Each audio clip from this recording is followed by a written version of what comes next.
to still go by the exact storyline and not twerk it, you know. Just saying.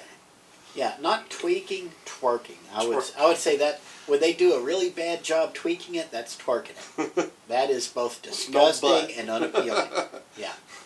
So anyway. I mean, they did that with like a horror movie called about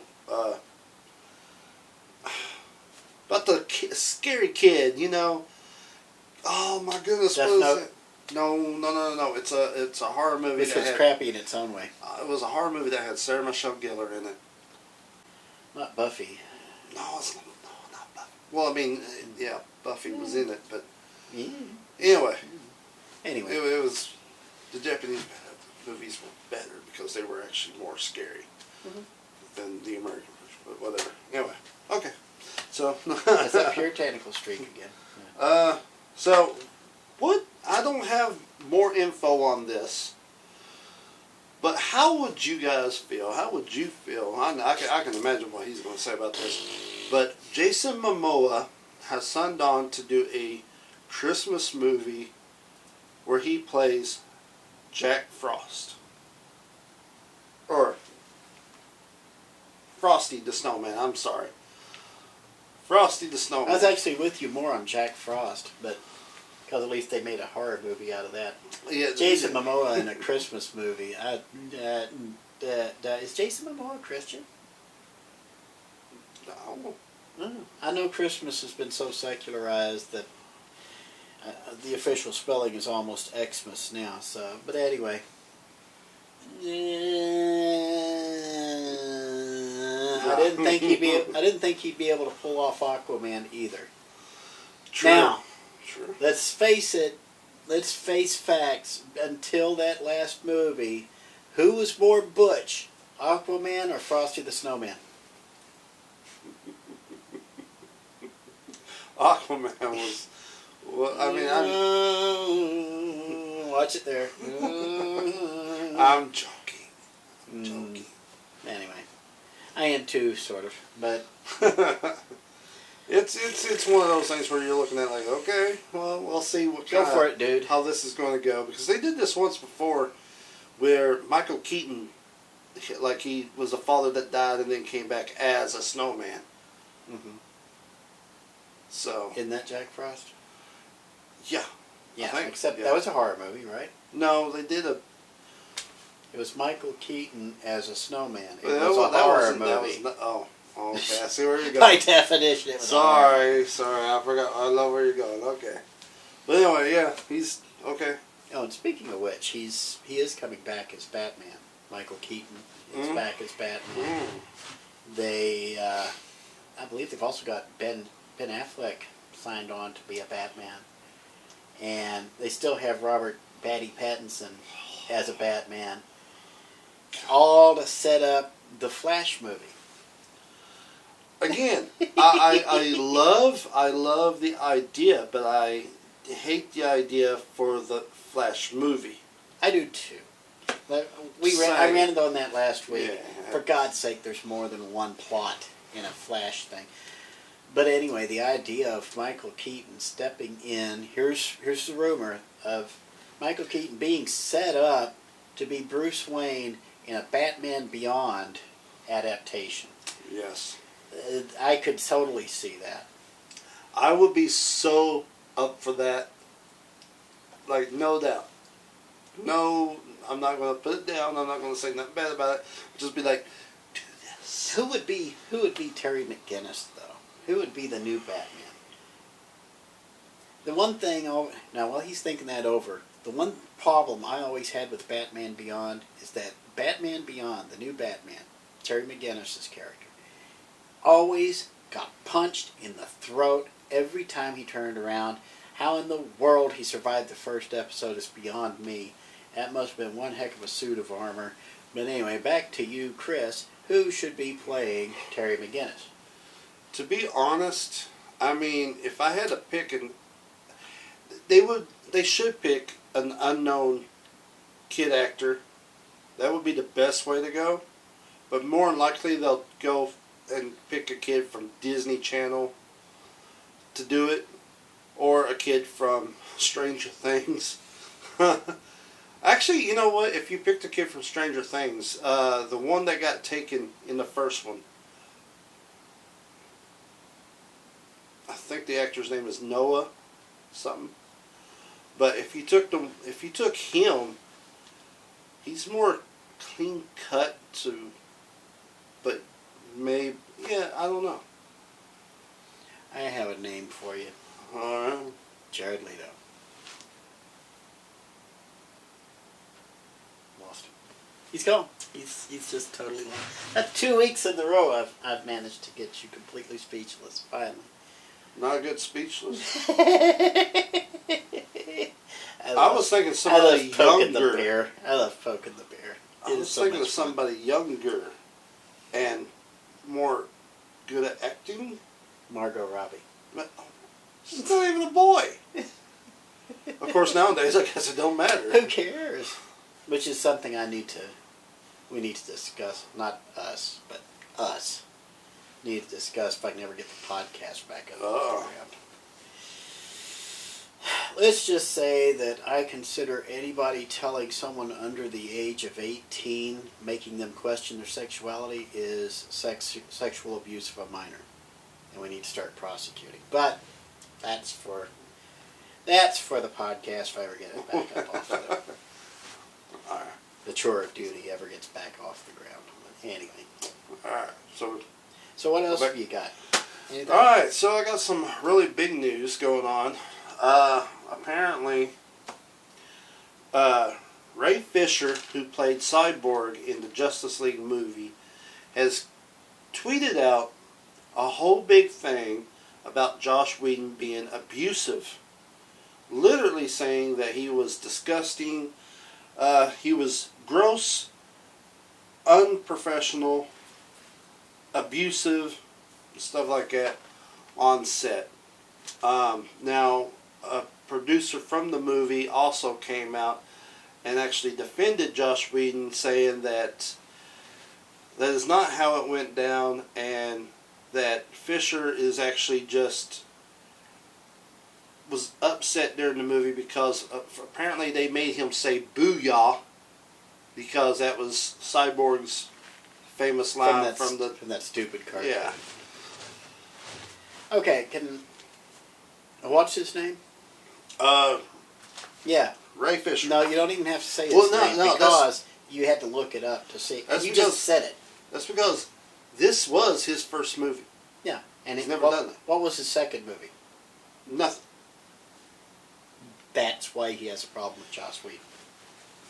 Because and the thing is that they're talking about this because he said when the movie came out and he was at Comic-Con, they asked him and he says Joss Whedon was a good guy and all that stuff. So now this is a surprise that he just comes out and literally throws dirt in Joss Whedon's face. Now Joss Whedon has not said nothing yet about any of this. And I heard a report saying that Joss Whedon just said, I have better things to do. See? That's the correct way to handle this situation. The gentleman wants, whatever his name is, the gentleman wants attention. He wants you to say his name again. He wants me to say his name. He wants you to know his name. We're not going to give him the satisfaction. So booyah, you're done.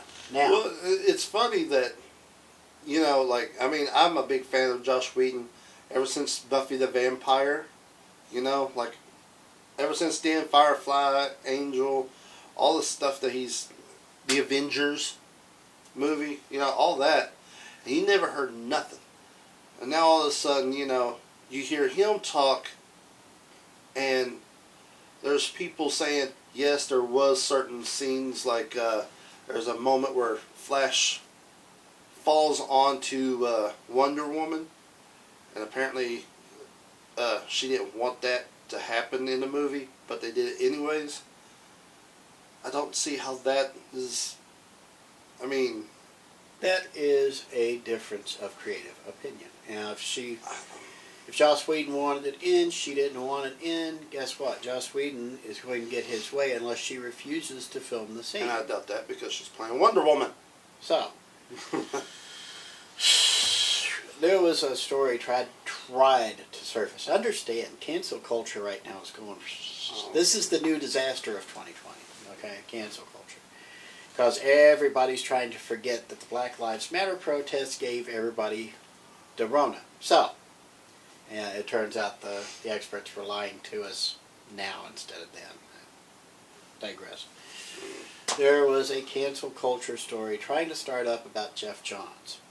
Okay, some lady made the allegation that Geoff Johns had made her feel uncomfortable. Apparently, she was working with him at DC.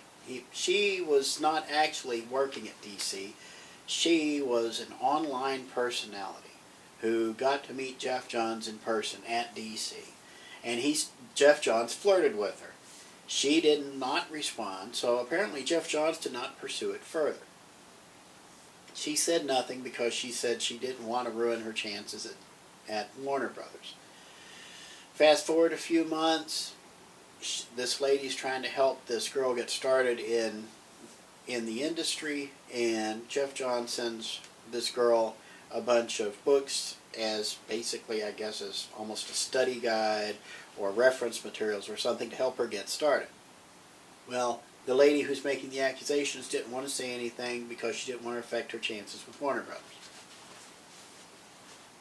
That is the entire allegation against Geoff Johns, that he flirted with her and she didn't respond, so he stopped flirting with her.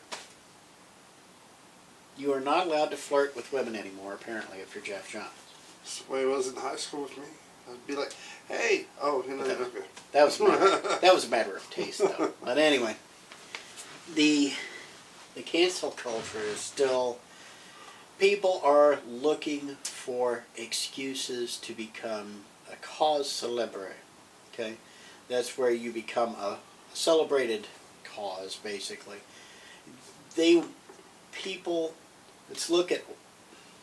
Dig way down to it, and I guarantee you, nobody's talking about this yet, but they will. Just watch. I've done this before. These people are very, very sad, pathetic people. They have no self-definition. They have no self-pride. They may have an ego, but it's a very fragile, brittle one. And so the only way they can find some relationship with the rest of the world is to latch on to some celebrity like a barnacle and then hope that by making allegations people will pay enough attention to them that they'll be worth something someday. Yeah. That's what happened to Booyah. That's what happened with the Geoff Johns accuser. This is what's happening more and more. It's one thing to sit there and I'm not even going to get into that whole affair about Epstein. Let's not go there, okay? Although they finally busted his accessory. But let's not even go there. That stuff was bad, it was nasty, and it needs to be investigated fully. And everybody who participated needs to be held fully accountable for it. This crap is the Bush League sandlot backyard type of crap where you get a bunch of people who make accusations because they expect to be protected and believed universally. We have learned repeatedly over the past few years we can't trust experts because they'll lie to you. You can't trust representatives, they'll lie to you. You can't even trust groups of people because they'll get together and tell coordinated lies. And now we're learning that a lot of these accusers are making it up as they go along. Okay, not all of them, but enough of them that you have to sit there and think, okay, is this real or are they feeding a line? Again, this is where you have to ask yourself, who benefits? Does the accuser benefit from something? Is the accused benefiting somehow? And so you have to sit here and you have to look at everything skeptically, and it just wears you down. You get to the point you stop paying attention anymore because it's just not worth the expense of figuring it out. And then all the real victims start slipping through the cracks. That's why I hate these little These, I don't hate the accusers. I feel sad for the accusers. I hate the fad.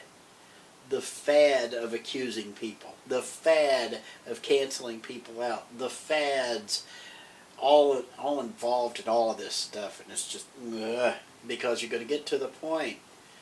Again, I'm already worn out. I'm to the point I don't even look at the news on television anymore.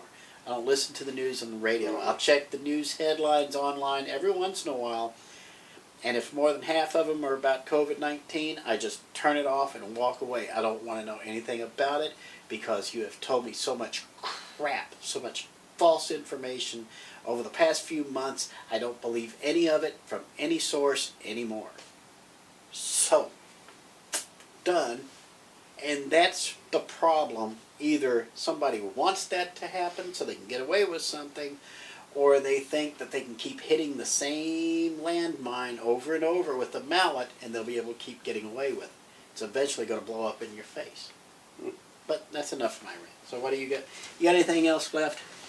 I got one more piece. It's something Now remember, small. this was supposed to be a short episode. Go ahead. This is something small because you or me know much about this, or know anything about it probably. But the creators of HBO's Westworld, which is actually a really good series to watch, is now working on a Fallout series based off the famous Fallout game. Go ahead. You got anything to top that with? Because all I can think of is that they're going to premiere the first episode of this on HBO, and it's going to be an hour of a little icon spinning around and around. Oh, so you do know the game. Okay, very well. I've never played the game, but believe me, I've heard the stories, yes. But anyway. No, that's it. That's I've got one more thing to say, and then I swear we'll end this. There has been a move lately. We've been talking about the resurgence of the drive-thrus with the Rona and all this other stuff. Last weekend, the Judy Drive-In, last Saturday, participated in a special promotion with Garth Brooks. It was. That's what it was. They were going to project this concert, this Garth Brooks concert, onto the big screen. It was $100 a car. So however many people you could squeeze in the car, you paid $100 per car to go see Garth Brooks. It was. So people thought, well, man, $100 a car, this has to be like a live simulcast performance or something. No. This was he did film specifically for this performance, but it was not live. It was filmed, it was edited, it had all kinds of little graphics and stuff inserted in it, and people pretty much watched it and were like, why in the hell am I sitting here wasting time on this thing? $100 a car at a drive-in. Now, I love drive-in movies. I love drive-in theaters. I'm trying to think, what in the world would I drop $100 a car on? And it would not be Garth Brooks, but who would you drop $100 on to see perform in a movie theater, on a big movie theater screen? Is there anybody? Actually, I would have to say if they showed a concert of Michael Jackson, old or new, you know. I know he's dead, but I mean, like, you know. Yeah. Or maybe like the old Live Aid back in when Queen and all that. So you're saying it would have to be some kind of fundraising effort like, or something? Yeah, like a real concert. Yeah, that I could see a lot that. of people have not or never knew existed or something, but like a really big, huge concert. And it would also have to have, like, I don't know, nice sound to it. Yeah. You know, like you have to have to really like make me go like in the car. And that's dependent on your car's stereo system, because nobody uses the speakers anymore. They all use FM transmitters, and FM is fine for transmitting, but if your speaker system is crap, you're not going to get a very good experience of it. Now, I will say, Garth Brooks could have done a live performance. I mean, done it in like his own home and like sung new songs or something like that on the big screen, and then, you know, you would be the lucky ones to be able to hear a brand new song he just wrote or something like that. That would be worth it. And if they were to give out like a premium or something at the box office, where Signed shirts. Oh, that would be nice. I was thinking along the lines of like a weekend film festival, maybe. Like again, you were saying that would raise money. In order to be $100, some of it's going to have to go to charity. It's not just going to be to feed Garth Brooks' ego. But I honestly cannot think of a concert I'd pay $100.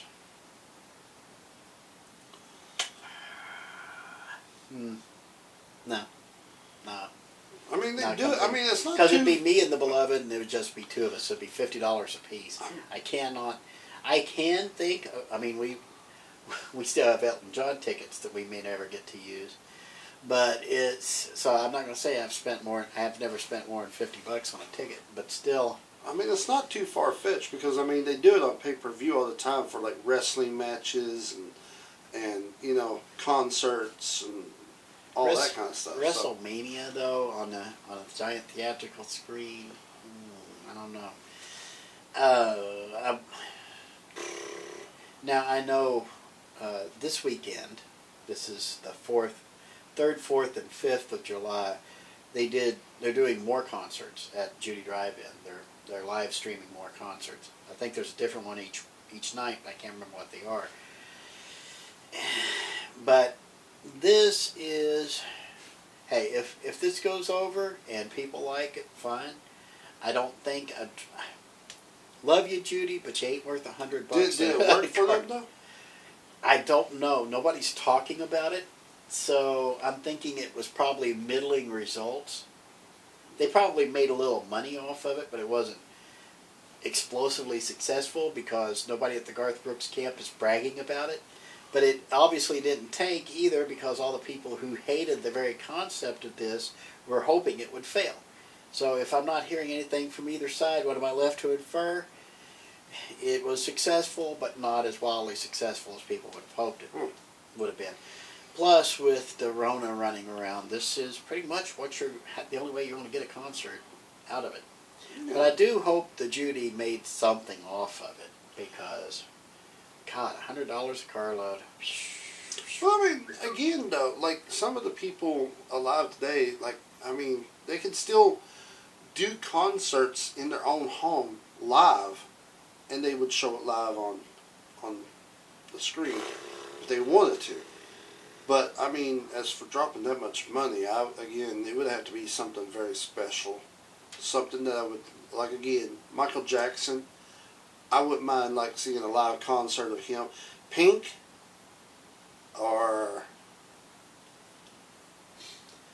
The modern acts I would be willing to see right now would probably be Imagine Dragons. Yeah. Because they can rock an arena. Out of all the acts I've heard, Imagine Dragons is the first one that gives me a Queen vibe, that they could rock an arena. Imagine Dragons, and I know I'll get buried for saying this, but Coldplay could probably rock an arena if they wanted to. One Republic. I've been listening to a lot of their music here lately. I don't know them from Adam. I've probably heard their songs, not even known it. But I'm not really that up on music anymore. I usually find out about 2 to 3 years after everybody's given up on it. But it happens. Yeah. Linkin Park I would listen to. Well, yeah, Linkin Park. Definitely. I shocked the heck out of you when I was listening to Linkin Park in the car. I know. I was just like, yeah, there you go. Wait, old guys listening? Anyway, not 49 yet, by the way. But anyway, we're going to go ahead and wrap this. I'm going to... I'll probably go out and get my... Not a cake. This one has had zero luck with cakes this weekend. You want a Oreo ice cream? I want an Oreo DQ ice cream cake, or failing that, at least a small Nestle drumstick blizzard. Oh, that's right. I saw a commercial of those. I have Yes. not. I was. Yes, with the I would little like to chocolate try covered them. waffle cone pieces and I little would like to try chocolate covered those. peanuts. Yeah. Oh. You might give me one buddy, now. You might give me one of those. Oh, buddy, it's trouble in a cup. I tell you that. Sounds, yeah. Yeah, it's good. But anyway, so until next time, y'all. Spike, Chris, and that's. I'm telling you, buddy, that blizzard's waiting for us. So let's get the heck out of here. Oh, yeah. Y'all take care. Enjoy your week.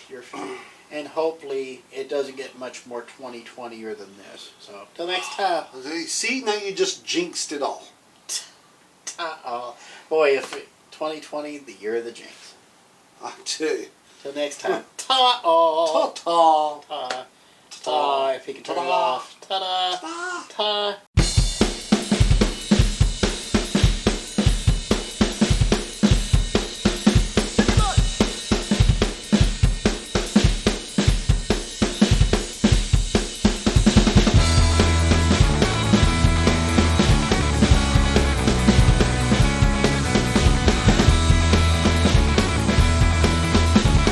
Donald Trump don't trust China. China is asshole.